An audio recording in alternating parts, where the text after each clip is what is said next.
Assalamualaikum warahmatullahi wabarakatuh. Waalaikumsalam warahmatullahi wabarakatuh. Ya, pertama-tama marilah kita ucapkan syukur alhamdulillah kepada Allah Subhanahu wa taala atas kesehatan yang telah diberikan sehingga kita bisa berkumpul di pagi hari ini dalam keadaan sehat ya.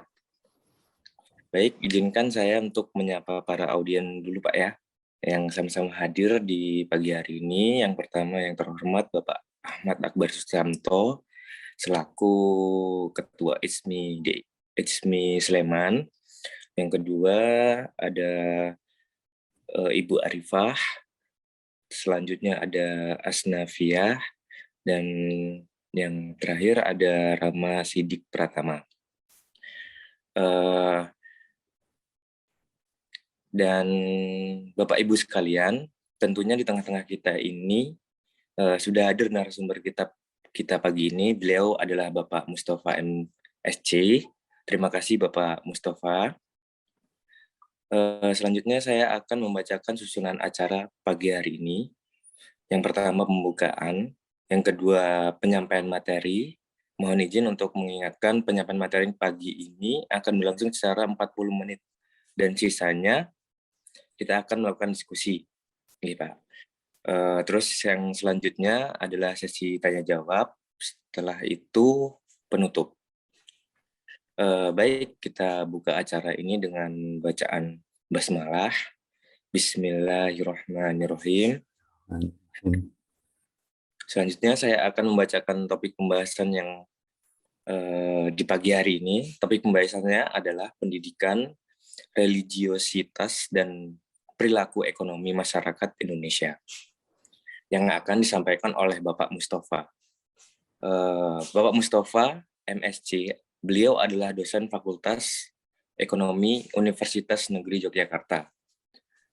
Bapak Mustafa ini juga pengurus ISMI Sleman, kemudian beliau adalah salah satu pengelola sekolah dan pesantren digital Cendikia.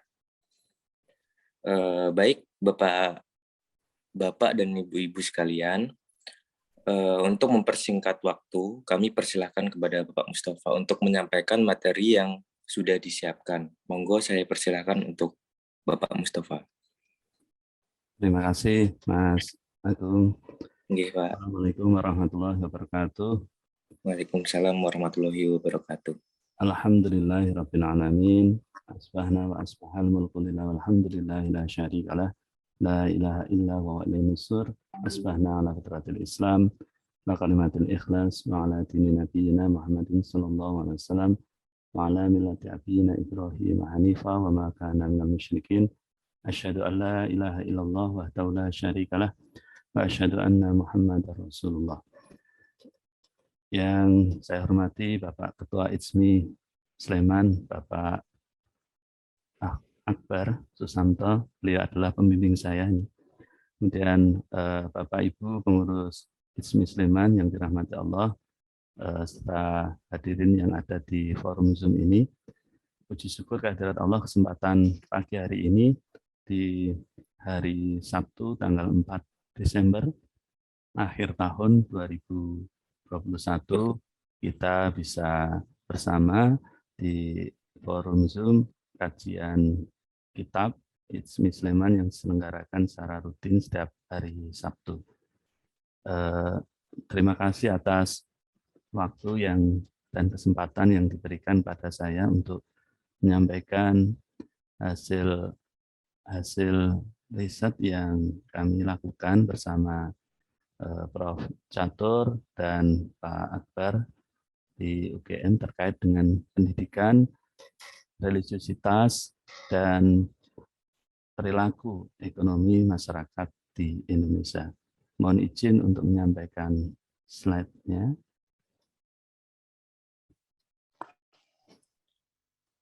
Apakah sudah bisa tayang di Zoom? Sudah Pak, sudah.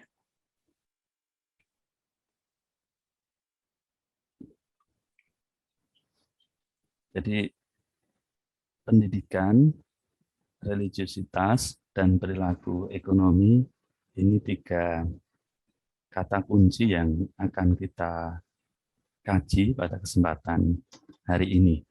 Dan kalau kita kaji secara empiris, memang riset-riset yang mengkaji keterkaitan ataupun pengaruh pendidikan, kemudian religiusitas terhadap perilaku ekonomi, beberapa memang sudah dilakukan, tetapi dalam kajian yang sifatnya aktual, yang kita bisa kaji terutama untuk masyarakat kita di Indonesia, sangatlah perlu kita lakukan, karena mayoritas penduduk kita yang 87% adalah Muslim, itu merupakan salah satu negara yang penduduknya Muslim terbanyak di dunia. Dan kita tahu bahwa sebagai seorang Muslim, perilaku idealnya adalah setidaknya diarahkan perilakunya pada maqasidul syariah yang beberapa waktu yang lalu, yaitu di kajian pertama, kita bahas tentang maqasidul syariah. Setidaknya ada 5 yang perlu kita lakukan perlindungan di dalam agama ini. Yang pertama adalah hifdzul din, yaitu melindungi agama. Kemudian hifdzul nafas, melindungi jiwa. Yang ketiga adalah hifdzul akal, melindungi pikiran. Dan yang keempat, hifdzul mal, melindungi harta. Dan yang kelima adalah hifdzul nasab, yaitu melindungi keturunan. Perilaku ekonomi ada di posisi mana, kita bisa lihat dari 5 maqasidul syariah ini. Memang perilaku ekonomi lebih banyak dominan di hifdzul mal, ya. Tapi kalau kita lihat di posisi pendidikan, maka pendidikan lebih dominan berada di posisi hifdzul akal atau melindungi pikiran. Sedangkan religiusitas, ya, lebih dominan berada di hifdzul din atau melindungi agama. Terkait dengan urutan ataupun keterkaitan ini memang banyak kajian yang membahas tentang itu, tapi pada kesempatan ini kita bukan membahas tentang itu. Paling setidaknya dari 3 poin tadi, yaitu pendidikan, kemudian religiusitas, dan perilaku ekonomi, kita bisa mengetahui bahwa posisi dalam maqasidul syariah berada di mana. Dan kita bisa memahami tadi, untuk perilaku ekonomi lebih dominan di hifdzul mal, kemudian pendidikan berada di hifdzul akal, dan religiusitas berada di dominan di ranah hifdzul din.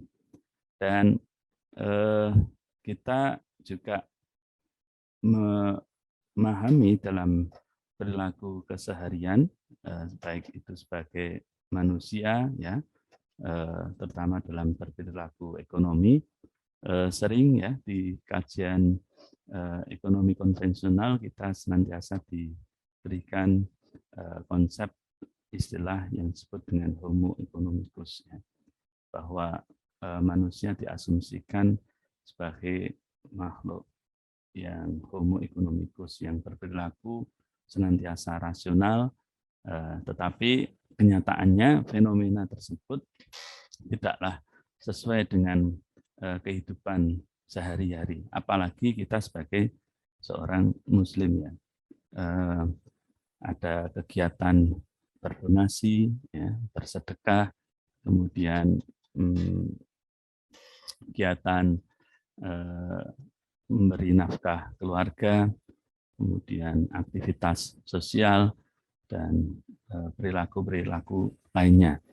Nah, memang hari ini untuk perilaku ekonomi kita akan fokuskan di 4 perilaku. Yang pertama adalah perilaku resiko, kemudian yang kedua adalah perilaku merokok, yang ketiga adalah perilaku pekerja, dan yang keempat adalah perilaku arisan. Yang mana kalau di dalam kajian keislaman, ya, kita memang diajarkan untuk berperilaku yang senantiasa tadi mengarahkan perilaku kita pada arah maqasidul syariah. Nah, nanti di perilaku-perilaku ekonomi itu yang tadi dominan pada lebih banyak perlindungan harta, ternyata nanti perilaku kehidupan sehari kita tidaklah hanya tadi kita sampaikan di awal, tidak hanya dominan di dalam perlindungan harta, tapi akan sangat terkait dengan perlindungan yang lainnya, ya, termasuk jiwa, keselamatan, dan lain sebagainya. Kita bisa ambil contoh nanti terkait dengan perilaku merokok misalnya. Perilaku merokok nanti akan kita bahas secara lebih detail di kedua setelah perilaku risiko. Nah, pertanyaan penelitiannya yang kita buat dalam penelitian kita adalah yang pertama, apakah religiusitas dan pendidikan itu berpengaruh terhadap perilaku risiko, ya. Kemudian perilaku bekerja, perilaku merokok, serta perilaku arisan pada masyarakat di Indonesia. Dan apakah ada dinamika perubahan religiusitas, ya, pendidikan, perilaku risiko, perilaku bekerja, perilaku merokok, serta arisan pada masyarakat di Indonesia. Tentunya pertanyaan penelitian ini dibutuhkan data pendukung yang bisa menjawab, ya, potret kondisi masyarakat yang ada di Indonesia, dan dengan salah satu sumber data yang kita miliki yaitu seperti yang kemarin juga disampaikan oleh Ibu Evita, penggunaan data panel IFLS Indonesia Family Life Survey. Kebetulan kami menggunakan data IFLS tahun 2007-2014 yang berupaya melihat, ya, apakah terjadi dinamika, ya, pengaruh religiusitas pendidikan terhadap perilaku risiko, perilaku bekerja, perilaku merokok, serta perilaku arisan pada masyarakat di Indonesia. Dan kita bisa dapatkan dari kajian literatur, ya, hipotesis yang terkait dengan perilaku ekonomi. Yang pertama terkait dengan perilaku pekerja, yaitu pendidikan memiliki pengaruh negatif, ya, terhadap perilaku pekerja. Kemudian hipotesis yang kedua, religiusitas memiliki pengaruh yang positif terhadap perilaku pekerja. Kemudian perilaku merokok, ya, pengaruh negatif, pendidikan punya pengaruh yang negatif. Yang kedua, religiusitas memiliki pengaruh yang negatif terhadap perilaku merokok. Kemudian arisan juga kita melihat pendidikan memiliki pengaruh yang positif terhadap perilaku arisan, sedangkan religiusitas memiliki pengaruh yang positif terhadap perilaku arisan. Dan terkait dengan risiko, pendidikan punya pengaruh yang positif terhadap perilaku risk averse, dan religiusitas memiliki pengaruh yang positif terhadap perilaku risk averse, ya. Perlu kita sampaikan di sini bahwa perilaku pekerja itu kita definisikan secara operasional sebagai aktivitas pekerja ataupun tidak bekerja individu selama seminggu terakhir disertai dengan tingkat kebahagiaan, ya. Jadi dimensi bekerja di sini kita lihat dari dimensi kualitas bekerja, tidak hanya dari sekedar apakah yang bersangkutan itu melakukan aktivitas pekerjanya selama seminggu yang lalu, tetapi juga melihat apakah kehidupannya itu juga merasakan kebahagiaan, sehingga perilaku bekerja kita definisikan sebagai perilaku aktivitas bekerja ataupun tidak bekerja disertai dengan tingkat kebahagiaan dalam hidupnya. Kemudian terkait dengan perilaku merokok, ya, kita gunakan data IFLS. Kita dapatkan data rata-rata jumlah batang rokok yang dikonsumsi selama 1 hari, ya, dari jawaban kuesioner yang ada di buku 3A KM 08. Memang ini Mas Agung, ya. Jadi perilaku merokok dan Bapak Ibu yang lain untuk yang di FLS ini belum menangkap perilaku merokok untuk yang elektrik, ya. Sekarang kan berkembang, ya, apa istilahnya merokok itu menggunakan rokok elektrik, ya. Kebetulan di FLS belum begitu ditangkap karena dilihat dari jumlah batang rokok. Kalau rokoknya elektrik nggak bisa dihitung itu batangnya berapa, ya. Nah, ini apa istilahnya salah satu yang mungkin belum bisa ditangkap di FLS. Kemudian juga di perilaku merokok ini nanti menarik, ya, karena kalau kita kaitkan dengan kondisi umat Islam di Indonesia yang 80-an% tadi adalah Muslim, dan fatwa MUI sudah mengeluarkan fatwa bahwa merokok itu adalah haram bagi ibu hamil dan anak-anak serta di tempat umum, ya. Jadi fatwa MUI-nya kan seperti itu, bahwa merokok adalah haram bagi ibu hamil, menyusui ataupun anak-anak dan berada di tempat umum. Dan nanti ada perbedaan pendapat, ya, terkait dengan merokok ini. Ada keputusan dari Majelis Tarjih Muhammadiyah dan MUI yang memang secara kita sandingkan itu memang berbeda.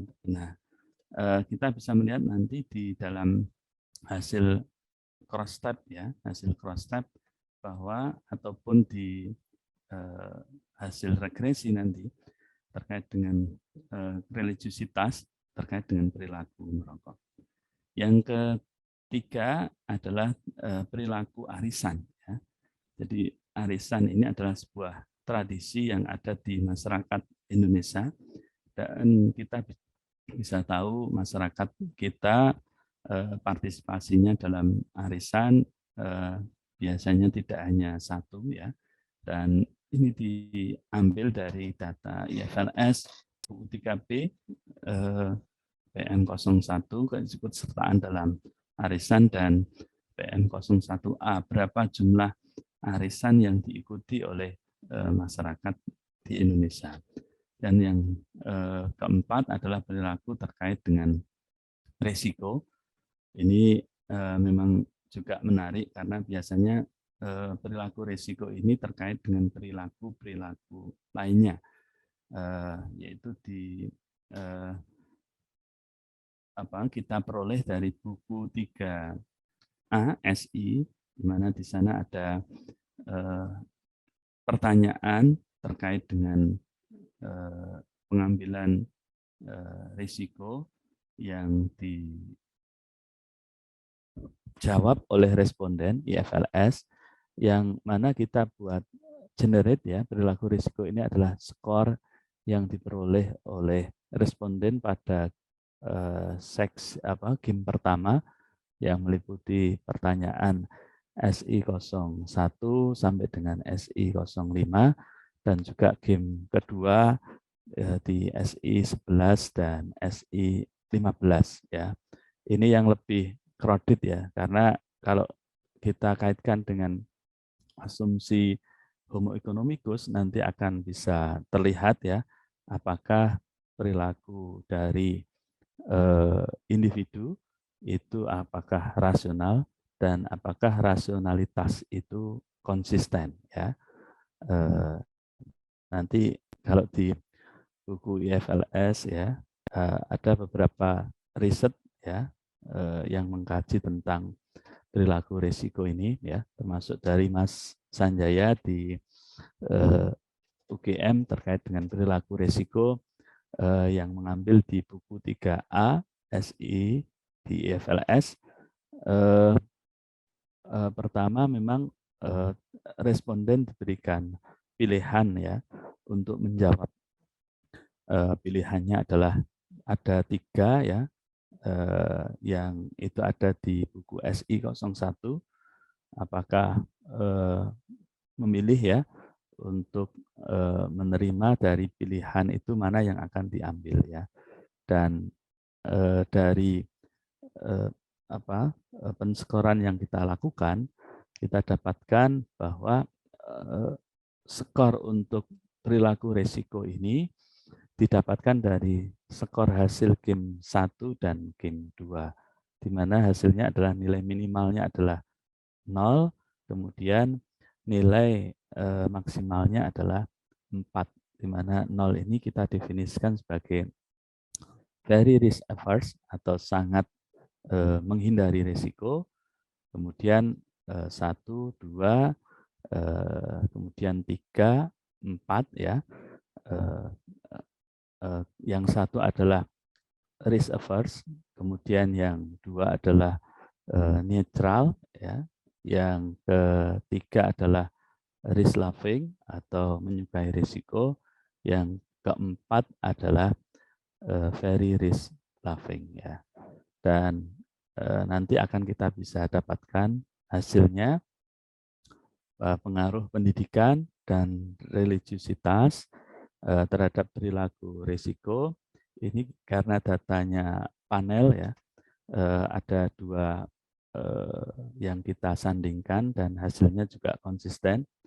Yang pertama adalah menggunakan order probit karena variabel perilaku risiko tadi dijabarkan dalam 5 ya, 5 skala mulai dari very risk averse sampai dengan very risk loving ya. Kemudian karena data panel maka kita gunakan metode XTO probit ya, yang ini kita dapatkan hasilnya kita bisa tahu bahwa pendidikan itu punya pengaruh yang positif ya terhadap perilaku risiko pada masyarakat di Indonesia. Kita bisa mengetahui dari hasil regresi panel ini untuk yang berasal dari data IFLS 2007 dan 2014 untuk pendidikan berarti semakin tinggi pendidikan maka semakin probabilitas mengambil risikonya itu semakin besar ya. Dan kita bisa tahu dummy tahunnya yaitu 0 untuk 2007 dan 1 untuk 2014.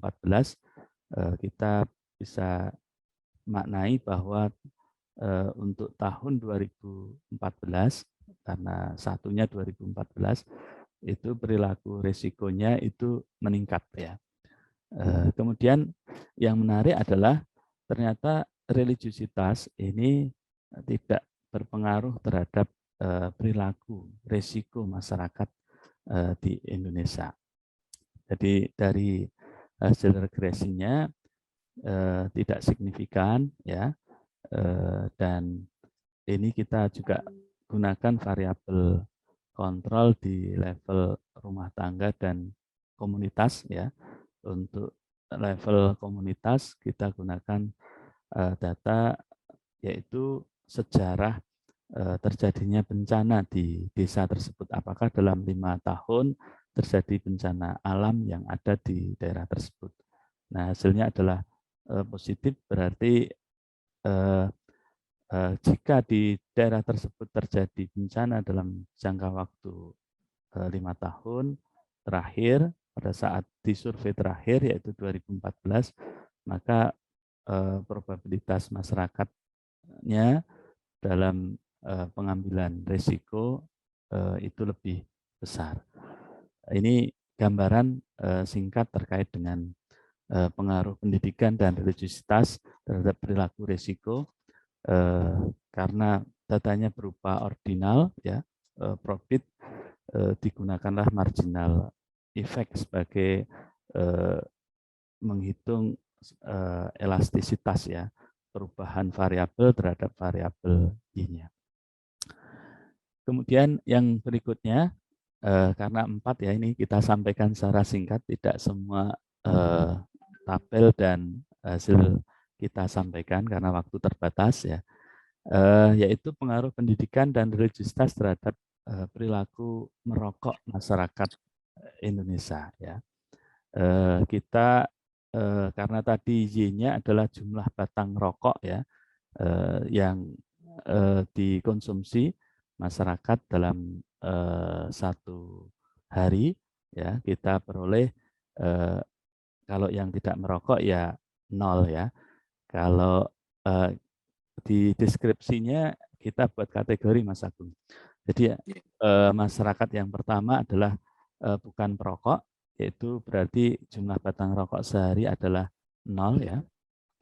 Kemudian 1 sampai dengan 15 itu perokok ringan. Berarti ya 1 bungkus itu ya Mas Agung, ya. 1 bungkus rokok itu 1 sampai dengan 15 batang itu termasuk perokok ringan. Kemudian 16 sampai dengan 24 itu termasuk kategori perokok menengah atau sedang, dan di atas 24 itu perokok berat, ya. Data deskriptifnya kita peroleh nilai minimal jumlah batang rokok yang dikonsumsi dari data IFLS ini minimalnya adalah 0, maksimalnya adalah 80, ya. Jadi ada yang sehari itu habisnya 80 batang rokok. Berarti sekitar ya 7 bungkus, ya. Itu termasuk perokok berat itu, ya.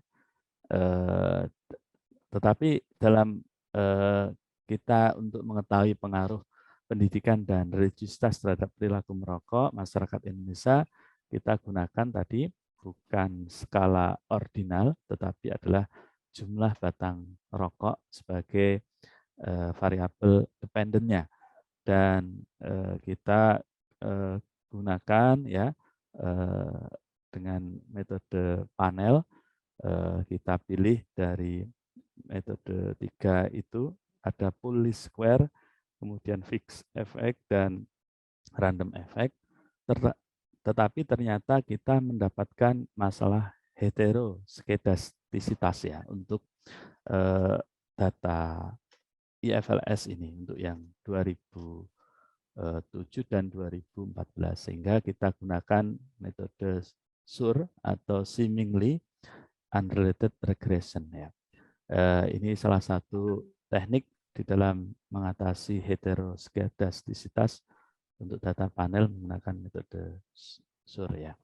Dan ini sebenarnya tidak jauh beda dengan yang hasil random effect-nya.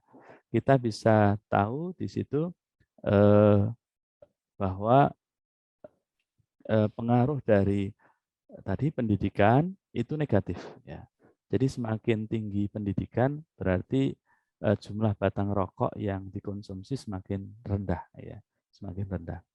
Sedangkan terkait dengan religiusitas ini menarik, ya, karena kita jabarkan religiusitas itu yang pertama terkait dengan ketaatan, ketaatan individu dalam menjalankan ajaran agamanya. Kemudian itu terkait dengan hablum minallah, ya, hubungan individu terhadap Tuhan. Kemudian yang kedua adalah kesediaan membantu, ya, masyarakat yang ada di desanya. Ini terkait dengan hablum minanas, ya, yaitu kita bisa dapatkan religiusitas ini dalam dimensi yang dua tadi, tapi yang berbeda. Jadi hablum minallahnya itu negatif, ya. Jadi kalau ketaatan beribadah atau menjalankan agama itu berpengaruh negatif terhadap perilaku merokok. Jadi menurunkan perilaku merokok. Tetapi kesediaan membantu masyarakat yang ada di desa itu justru punya pengaruh yang positif. Jadi orang yang punya kebiasaan atau perilaku suka membantu itu justru ini pengaruhnya positif dalam berperilaku merokok. Nah ini yang menarik ya terkait dengan religiusitas ya dari dimensi ketaatan, dari dimensi sosial kita melihat dua hasil yang berbeda, yaitu yang ketaatan itu negatif, kemudian yang sosial positif ya. Itu yang sebagai kemudian yang ketiga adalah pengaruh pendidikan dan religiusitas terhadap perilaku bekerja masyarakat Indonesia ya. Jadi ini tadi bekerja didefinisikan sebagai perilaku aktivitas bekerja atau tidak bekerja dan kebahagiaan sehingga didapatkan data adalah skala ordinal dan kita dapatkan hasil pendidikan kemudian religiusitas baik dari sisi ketaatan dan kesediaan membantu itu punya pengaruh yang positif.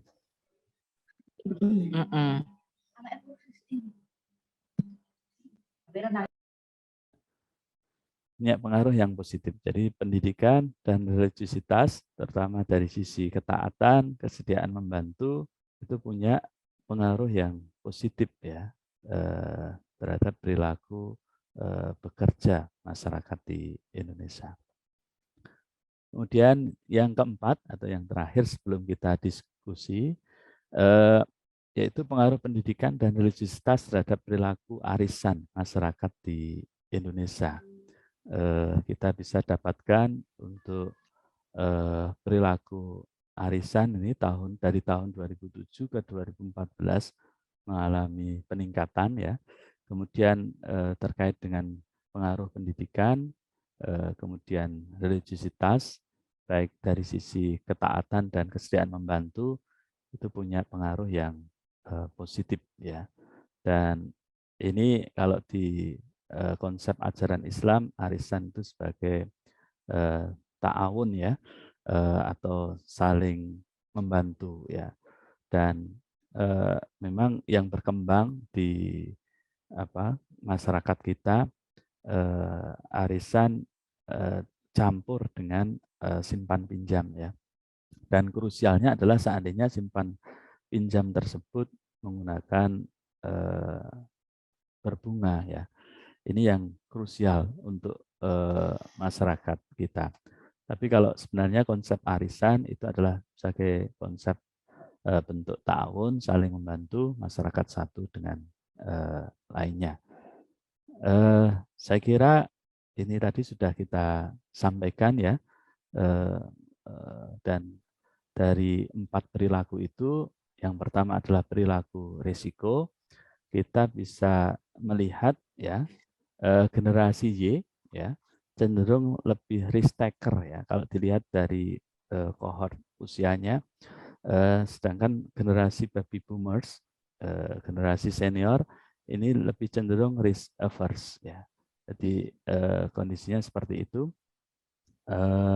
Kemudian yang berikutnya untuk yang perilaku merokok tadi sudah kita sampaikan ada 2 hasil yang untuk dimensi religiusitas, ketaatan dan kesediaan membantu menghasilkan yang berbeda.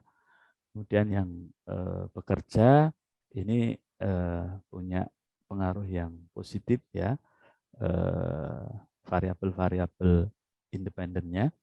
Kemudian yang perilaku arisan, kita bisa melihat di sini bahwa arisan ini banyak diikuti oleh responden dengan status perempuan ya, kemudian juga yang menikah yang memiliki jumlah anggota keluarga lebih sedikit dan domisili di perkotaan. Ini yang kita dapatkan dari data panel IFLS 2007-2014.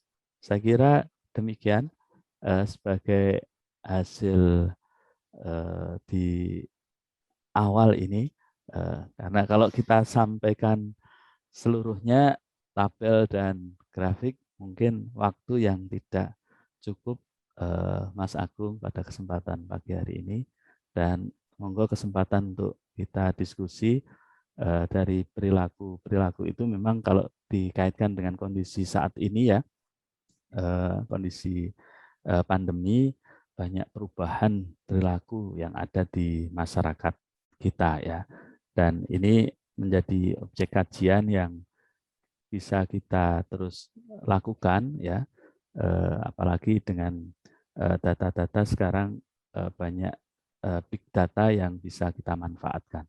Saya kira demikian, Mas Agung. Oke, Pak Mustafa, terima kasih atas penyampaiannya, materinya yang sangat detail, Pak ya. Mungkin ada istilah-istilah yang kurang lazim ya di Bapak Ibu ya. Karena Iya, Pak. Bener, Pak. maaf kita sampaikan belum secara bahasa lebih familiar ya. Nah, untuk selanjutnya mungkin sesi tanya jawab nih, Pak. Ini ada beberapa pertanyaan dari kolom chat. Untuk DRD ini izin bertanya, apakah kelebihan SUR dibandingkan MLE dalam mengatasi permasalahan heteroskedastisitas? Terus selanjutnya, apakah betul motivasi arisan untuk ta'awun tidakkah sekedar perekat komunitas agar termotivasi hadir dalam kumpulan? Begitu, Pak. Oke. Kita terima kasih atas pertanyaannya. Yang pertama adalah apakah kelebihan SUR dibandingkan MLE dalam mengatasi permasalahan heteroskedastisitas ya. Kebetulan kami ya menggunakan SUR ya atau seemingly unrelated regression ini karena mendapati bahwa dengan pemilihan metode panel dari 3 itu ya, full least square, kemudian fixed effect dan random effect, itu masih mengalami hasil di mana terjadi masalah heteroskedastisitas. Dari referensi yang kita peroleh ya, kalau biasanya di riset-riset sebelumnya kan hanya sampai di pemilihan itu. Jadi dari full square, kemudian fixed effect, kemudian random effect, mana yang terbaik? Biasanya ada hasilnya yang di fixed effect ataupun random effect ataupun full square. Tetapi masalah hetero ini masih ada. Ya. Sehingga di beberapa referensi yang kita dapatkan itu memang salah satu tekniknya adalah dengan seemingly unrelated regression ini. Ya. Ini yang kita dapatkan dari referensi seperti itu. Dan kalau kita bandingkan ini hasilnya dengan yang yang random ini hampir mirip ya, hampir mirip ya. Itu yang terkait pertanyaan yang pertama. Kemudian yang kedua, apakah betul motivasi arisan untuk ta'awun ya, ini kebetulan di IFLS memang tidak bisa menangkap itu ya, motivasi mengikuti arisan itu apakah untuk tujuan membantu ataupun tidak. Jadi memang data yang diperoleh itu atau yang ditanyakan pada responden, apakah responden yang bersangkutan mengikuti arisan atau tidak, kemudian jumlah arisan yang diikuti, kemudian jumlah uang yang dikeluarkan dalam waktu 1 bulan dalam mengikuti arisan tersebut. Ya. Jadi terkait motivasinya memang tidak ada, ya. Sehingga ini ya belum begitu dalam ya, tetapi dari 3 itu setidaknya kita bisa melihat bahwa perilaku arisan ini memang kalau di beberapa riset ya menguatkan social capital Mas Agung, atau hubungan sosial satu dengan Sosial. yang lainnya ya. Di beberapa riset ada yang mengkaitkan Roskas ya itu dengan social capital, dan hubungannya atau pengaruhnya memang positif ya. Jadi kebetulan kita di arisan ini menggunakan variabel kontrol jumlah kegiatan yang diikuti individu dalam masyarakat, dan memang minimalnya 0, paling banyak itu 18 Mas Agung. Jadi kalau kita di ITSMI ini kan apa ya bagian dari apa kegiatan kita di masyarakat ya. Jadi ada individu itu yang kegiatannya di masyarakat itu organisasi itu sampai 18 ya kegiatan itu ya. Nah ini luar biasa ya. Jadi itu ternyata punya pengaruh yang positif ya. Jadi semakin banyak kegiatan yang diikuti dalam masyarakat itu semakin banyak ya arisannya. Apalagi tadi yang kita dapatkan dari data deskriptif memang lebih banyak ibu-ibu yang berpartisipasi dalam arisan ini. Itu Mas Agung, nanti Oke, Pak. mohon pencerahan untuk yang tadi seandainya ada yang mungkin lebih baik ya daripada MLE tadi, mohon bisa dikoreksi saya. Oke. Baik, Pak. Untuk pertanyaan selanjutnya, Pak. Untuk dari Ibu Arifah ya, Arifah Ramamati, terima kasih atas presentasi hasil penelitian yang menarik. Saya ingin tahu apakah juga dilakukan analisis terhadap perbedaan perilaku berdasar jenis kelamin antar perempuan dan laki-laki. Begitu, Pak. Terima kasih ya untuk Bu Arifah. Kebetulan kita di analisis regresi ini menggunakan variabel dummy. Variabel dummy-nya adalah 0 untuk perempuan, 1 untuk laki-laki, sehingga di hasil regresi itu kalau hasilnya positif berarti laki-laki punya perbedaan yang dan signifikan, seandainya signifikan, itu laki-laki memiliki perilaku yang lebih besar atau lebih tinggi ya dibandingkan perempuan. Jadi memang betul kita salah satu sarana untuk menangkap perbedaan perilaku itu salah satunya dengan penggunaan variabel dummy dalam regresi. Itu Mas Agung. Ini, Pak. Dan ini pertanyaan yang terakhir, Pak. Dari Ibu Asnafiah. Mohon dijelaskan lagi, Pak, tentang temuan religiusitas dengan arisan dan apa yang disarankan terkait dengan temuan tersebut. Seperti itu, Pak. Oke, terima kasih. Jadi terkait dengan religiusitas dan arisan ya, kita bisa dapatkan tadi hasil bahwa untuk ketaatan, kemudian kesediaan membantu itu punya pengaruh yang positif ya terhadap perilaku masyarakat dalam partisipasi di arisan. Dan ini menandakan bahwa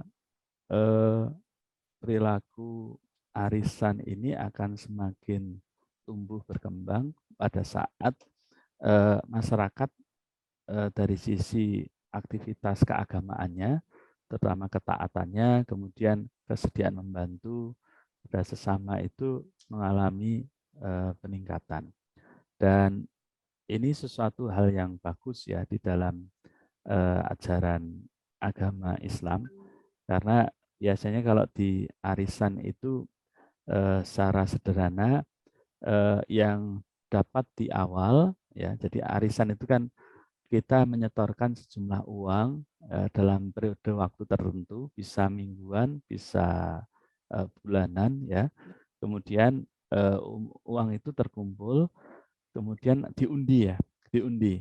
siapa yang dapat arisan di awal ya. Nanti berarti habisnya arisan itu adalah pada saat sudah habis yang diundi itu sudah habis. Kemudian yang dapat di awal itu berarti ibaratnya dia berhutang ya, berhutang. Karena periode berikutnya itu terus kemudian tetap membayar arisan. Jadi perilaku yang baik itu kan ya dapat di awal, ya kemudian periode berikutnya dia bayar iuran arisan. Tapi memang fenomenanya ada ya di masyarakat kita itu dapat arisan kemudian tidak bayar iuran arisannya.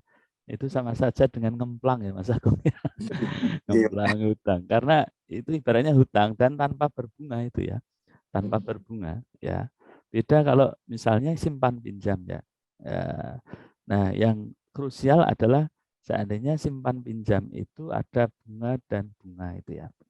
Nah, itu yang kemudian menjadi hal yang tidak bagus ya di masyarakat, termasuk juga dalam ajaran agama kita.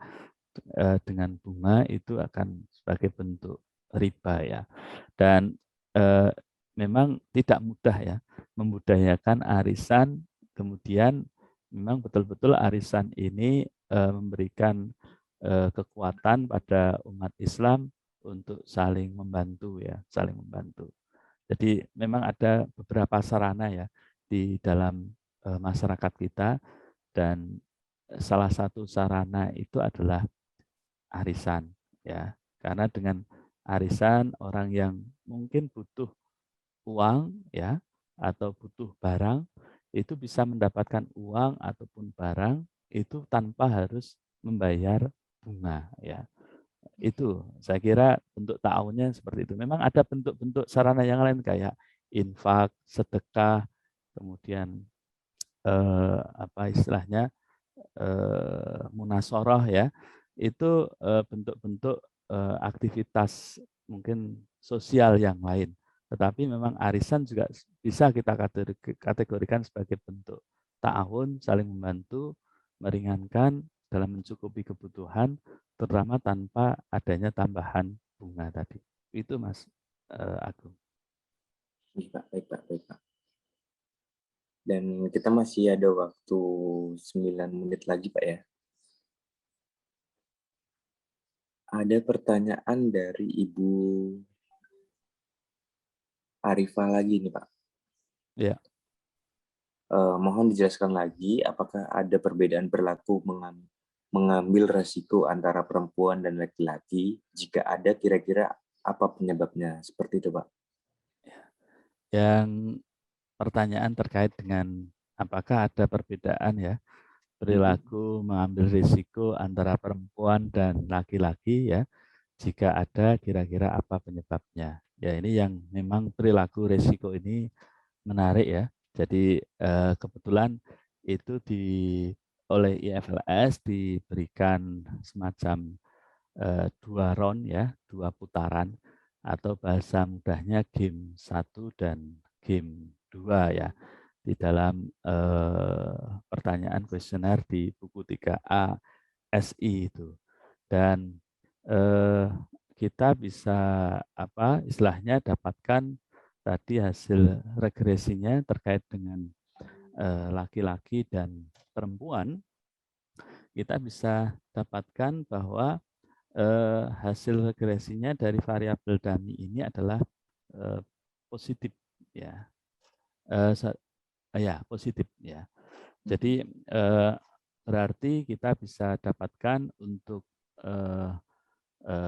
makna karena variabel dummy jenis kelaminnya adalah positif, maka untuk laki-laki ya itu memang punya probabilitas untuk melakukan risiko lebih besar ya daripada yang perempuan. Jadi karena ini adalah ordinal tadi variabel dependennya yaitu mulai dari very risk averse, kemudian risk averse, kemudian netral terhadap risiko, kemudian suka risiko dan sangat menyukai risiko, dan kebetulan variabel independen untuk yang ditanyakan ini adalah jenis kelamin, apakah ada perbedaan, dan hasil regresi ordinal probit kita maupun XTO probitnya menghasilkan hasil yang konsisten, yaitu sama-sama positif ya, sama-sama positif. Sehingga memang ada perbedaan perilaku risiko laki-laki dan perempuan gitu Mas Agung. Dan ini yang menarik ya, dari hasil game 1 dan game 2, kebetulan kita menggunakan variabel konsistensi ya. Jadi ini kita bisa istilahnya dapatkan. Jadi perilaku individu tadi secara keseluruhan kan secara garis besar menyukai risk averse ya, menghindari risiko.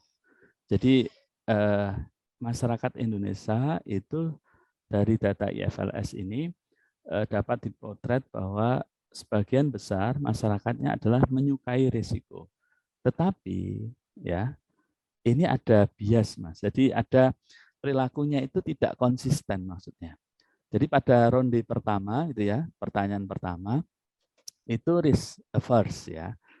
Tetapi pada ronde kedua atau game yang kedua, yaitu pertanyaan SI 11 ke SI 15 itu, jadi kalau dijejerkan, disandingkan, ini skor perilaku risiko game 1. Kemudian yang kedua game 2. Dan pertanyaannya itu setara sebenarnya. Jadi sebenarnya ini sebagai bentuk eksperimen menguji apakah perilaku risiko individu dalam IFLS itu apakah konsisten ataukah tidak.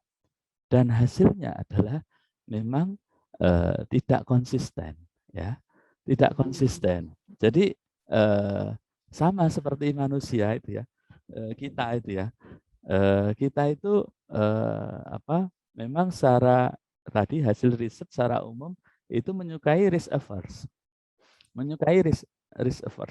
atau menyukai menghindari risiko.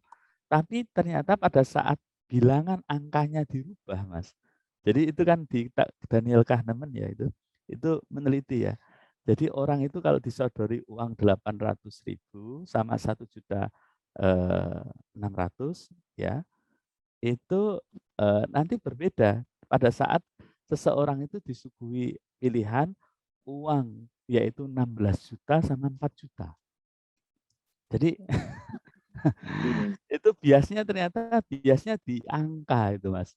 Jadi seseorang itu menjadi tidak konsisten karena beda angkanya itu. Jadi ini menarik itu kalau diteliti itu kita jejerkan yaitu menarik ini. Ternyata seseorang itu padahal pertanyaannya sama itu, setipe, cuma bilangannya yang berbeda itu ya.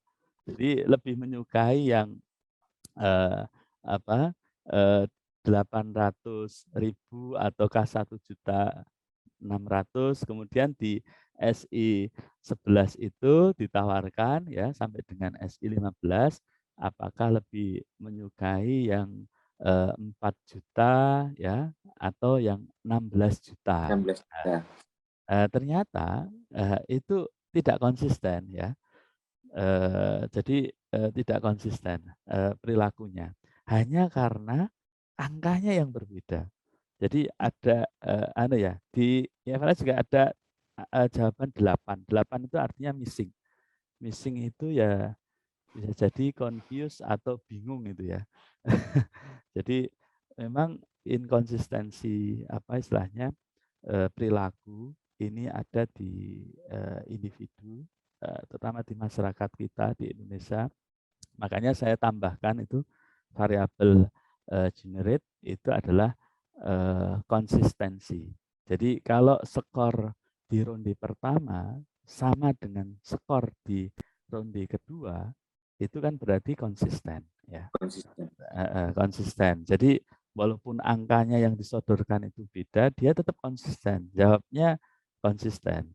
Tetapi konsisten itu bisa konsisten risk averse, bisa konsisten risk lovers ya. Jadi bisa konsisten dia tidak menyukai resiko dan konsisten menyukai resiko. Nah, yang terjadi itu ternyata inkonsisten. Di ronde pertama itu risk averse, di ronde kedua itu risk lovers ya. Atau di ronde pertama itu adalah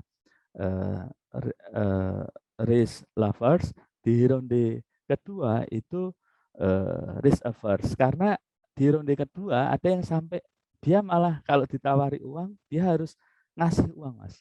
Jadi minus ya, itu minus 2.000 itu maksudnya ibaratnya kalau ditawari uang segini sama probabilitasnya minus itu ya, itu lebih suka mana? Ternyata ada yang memilih minus gitu ya. Nah, kalau suka minus kan berarti dia harus bayar itu ya ibaratnya. Ya ini berarti dia suka risiko. Dia suka risiko.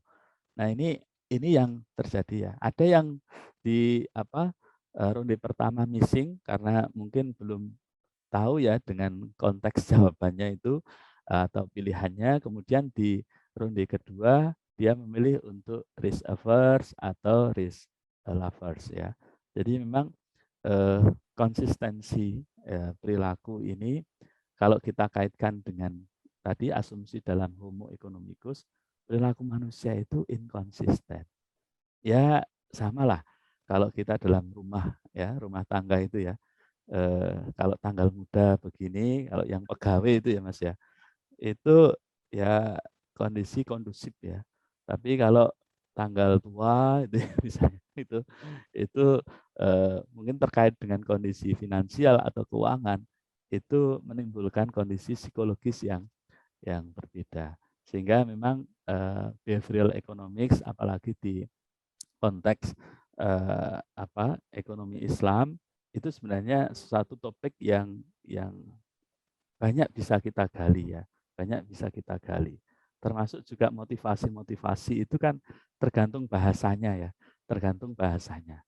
Jadi konteksnya adalah bagaimana kita memberikan motivasi ataupun nasihat itu dengan bahasa yang mungkin lebih tepat dengan tanpa harus menggurui, tapi dia bisa istilahnya memperbaiki perilakunya, dan inilah yang sebenarnya kita bisa dapatkan. Ada bias kognitif, ada bias macam-macam itu ya di Daniel Kahneman itu ternyata punya istilahnya pengaruh yang berbeda, sehingga sekali lagi kalau dalam bagaimana realisasinya kita dalam kehidupan sehari-hari ya, pemilihan kalimat, kemudian bagaimana kita secara wise mensikapi sesuatu itu menjadi hal yang penting ya, dan inilah mungkin yang bisa kita sampaikan terkait dengan perilaku ekonomi. Mungkin baru sedikit ya dari sekian banyak, belum ke konsumsi ya, kemudian ke perilaku pola yang berubah ya saat ini. Kalau pandemi mungkin dari sisi konsumsinya kan mengalami perubahan ya, dan perubahan itu kita bisa lihat generasi kita, misalnya saya itu generasi saya sama Mas Agung, usianya berapa Mas Agung sekarang? Saya masih 26, Pak. Nah, 26 itu dari sisi selera makan aja udah berbeda ya. Saya dengan teman saya di kantor yang usia 20-an itu sukanya berbeda ya. Yang muda-muda suka pedas, kalau yang saya yang sudah segini enggak begitu menyukai pedas, dan jenis makanannya itu berbeda-beda. Beda-beda ya, beda-beda. Mungkin kalau generasi yang senior masih suka brongkos, suka tahu guling ya. Tapi kalau generasinya Mas Agung mungkin nggak kenal itu, mungkin brongkos, tahu guling itu Iya, ya. Pak. Itu Mas Agung. Gitu. Oh. Nah, mohon maaf Pak, ini kan tadi saya keluar masuk Zoom-nya. Nah, ada pertanyaan terakhir dari Bapak DRD tadi tuh ya. Kemungkinan Pak. Sebentar. Ini senior saya ini. Pak Dudi. Nggak bisa terbaca Pak di tempat saya Pak. Mohon maaf. Sebentar. Izin tanya lagi, kalau nggak salah regresi model profit, logit, dan lain-lain, LPM estimasinya kan sudah menggunakan MLE. Nah, apakah MLE ini mensyaratkan lolos uji asumsi klasik, salah satunya heteroskedastis bagaimana OLS matur. Nah, ini nanti mungkin bisa didiskusikan lebih lanjut ini dengan Pak Dudi ya. Memang sebenarnya kalau di pemilihan data panel, kita akan berangkat dari pemilihan data panel itu ternyata masih apa istilahnya mengalami masalah hetero ya, hetero. Tetapi memang hetero ini akhirnya salah satunya kan ada dengan menggunakan regresi robust, kemudian menggunakan SUR. Ini ada beberapa teknik ataupun cara, dan salah satunya mungkin yang maximum likelihood estimation ini ya. Cuma memang di konteks yang lain ada apa istilahnya metode SUR ya, seemingly unrelated regression ini yang kemudian kita pilih. Begitu Pak Dudi ya, Pak senior saya ini. Iya, Saya. iya. Oke. Nanti dikoreksi kalau ada kesalahan. Baik, terima kasih Bapak Ibu sekalian. Mungkin dari Pak Akbar ingin menyampaikan sesuatu, Pak? Cukup, terima kasih. Karena waktu yang sudah menunjukkan 6.30 lebih 5, 6.35, kita sudah ada di penghujung acara nih. Terima kasih untuk Bapak Mustafa selaku narasumber kita pagi ini, dan terima kasih untuk Bapak Ibu sekalian yang sudah berkesempatan hadir di kajian yang diselenggarakan oleh ITSMI Sleman. Saya akhiri. Wassalamualaikum warahmatullahi wabarakatuh. Waalaikumsalam warahmatullahi wabarakatuh. Terima kasih Mas Warahmatullahi Agung, wabarakatuh. terima kasih Pak Terima kasih Pak Akbar. Mustafa. Terima kasih Bapak Ibu yang